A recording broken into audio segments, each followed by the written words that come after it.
cyber attacks, are they going to get bigger? Are they become more frequent? Or are companies and individuals starting to respond?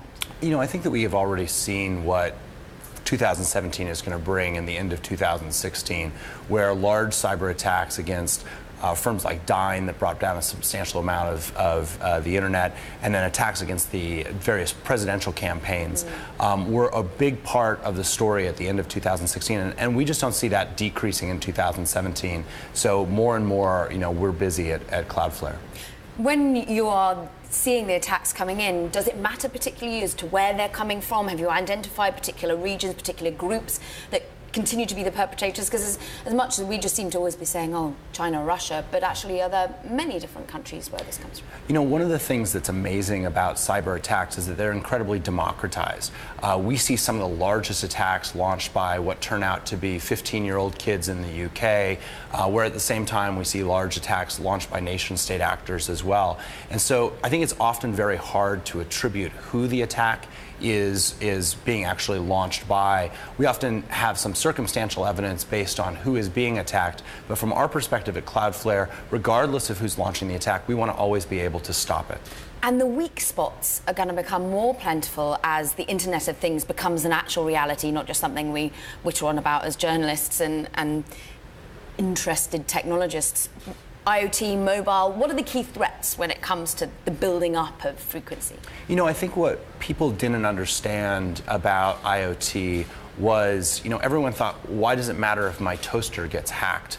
But what we've learned from the last few months is that if your toaster gets hacked, then it can be sort of commanded into a virtual army to then launch attacks against other pieces of critical infrastructure. And so what that means is that if we don't have security around some of the IoT devices in all of our homes, then that is going to make us more vulnerable to those large attacks. And so that's one of the things that we're thinking about at Cloudflare is how can we wrap security around those IoT devices, as well as wrapping it around the big corporations, national governments, other organizations that we help protect. So talk to us about the demand that you're getting. Who is coming to you wanting of your services? Because you're a company that has been building up funding and you're on the IPO trail as well. You need yet even more cash to expand. Is that what it's for? Well, we haven't actually raised money since December of 2014, and I think we're on a path to being a public company. But you know, there are two reasons why companies go public: either because they have to, they've run out of other sources of funding and they need more cash, or because they want to. We're in the fortunate position to be able to pick and choose the timing for what's right for us, and so we'll pull the trigger on that when it's right for us. From the perspective of our customers, Cloudflare today has over 6 million customers. We sign up about 15 to 20,000 new customers a day. They range everything from tiny little mom and pop SMBs up to national governments, Fortune 50 companies. 16 of the 17 presidential candidates, including President-elect Trump, was a Cloudflare customer. In fact, everyone but Hillary Clinton used Cloudflare in order to protect themselves from cyber attacks this last presidential campaign. It's quite a marketing line that you can use. Why, you say you either become a public company when you want to. Why would you want to? Is it because arguably you have more people to answer to? Is it almost a marketing element? Your name becomes more recognizable.